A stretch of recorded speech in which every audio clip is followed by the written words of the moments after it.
Pola asuh yang baik harus menunjang perkembangan mental, sosial, dan psikologis yang sehat.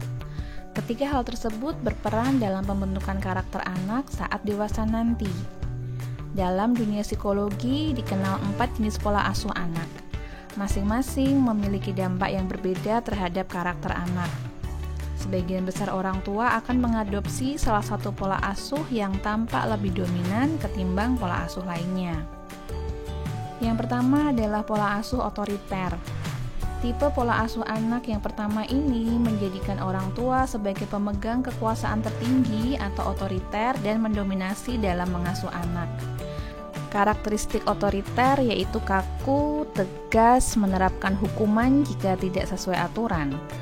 Orang tua cenderung selalu benar dalam mengemukakan pendapat. Pola asuh ini akan membentuk seorang anak dengan karakter disiplin dan patuh.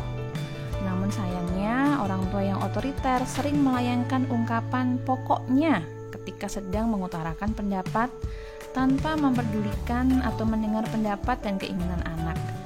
Hal ini dapat membuat anak menjadi tidak terbiasa membuat keputusan sendiri dan takut jika tidak menuruti perkataan orang tuanya.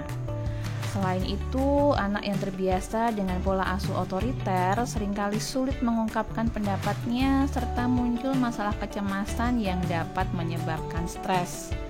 Dampak pola asuh otoriter terhadap perkembangan anak lainnya, yakni dapat membuat emosi anak meledak-ledak, hubungan interpersonal dengan orang lain yang kurang baik, dan cenderung menjadi pribadi yang otoriter di kemudian hari. Yang kedua, pola asuh permisif. Pola asuh anak permisif berlawanan 180 derajat dari pola asuh otoriter.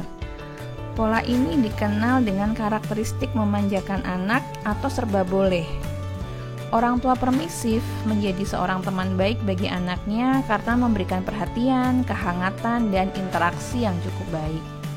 Ciri lainnya dari pola asuh ini yakni orang tua selalu mendorong anaknya untuk berbuat bebas, semaunya, mewujudkan apa yang anak mau, dan tidak memberikan batasan pada anak sehingga jarang mendisiplinkan.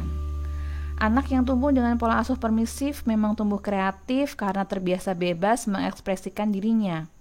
Namun dalam jangka panjang, anak menjadi bingung karena tidak terbiasa dengan batasan yang ada. Hal tersebut membuat anak menjadi sulit menyesuaikan diri dengan lingkungan, bersifat egois, menuntut, cenderung memberontak, dan motivasi belajar yang kurang.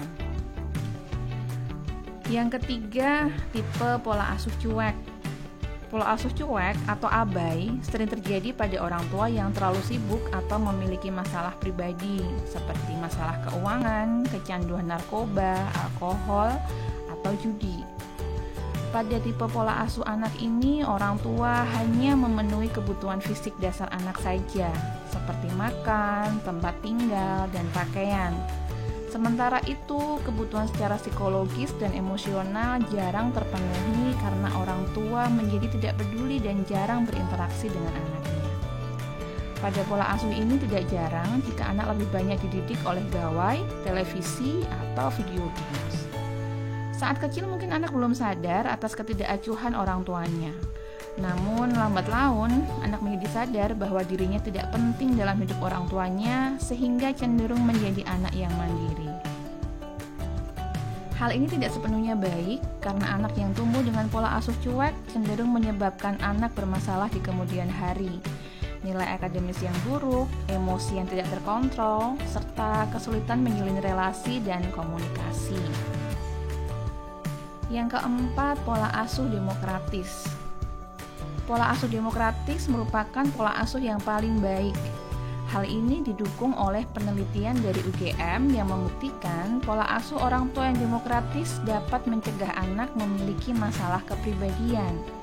Bisa dibilang pola asuh demokratis merupakan kombinasi antara pola asuh otoritas dan juga permisif.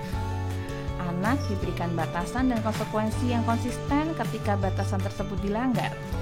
Tujuan batasan dan konsekuensi dijelaskan pada anak sehingga komunikasi juga tetap terjaga dengan baik. Di luar itu, orang tua tetap memberikan pujian, dukungan emosional, dan hadiah jika anak dapat meraih suatu prestasi. Komunikasi antara orang tua dan anak terjalin baik, sehingga anak juga menjadi jujur tetapi tetap patuh.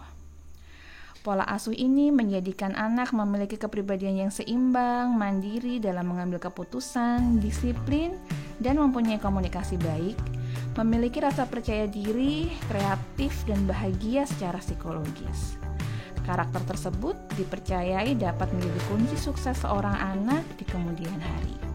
Nah, sekarang para sahabat orang tua sudah bisa memilih akan memilih tipe pola asuh seperti apa sehingga mendapatkan anak-anak yang terbaik untuk kita semua.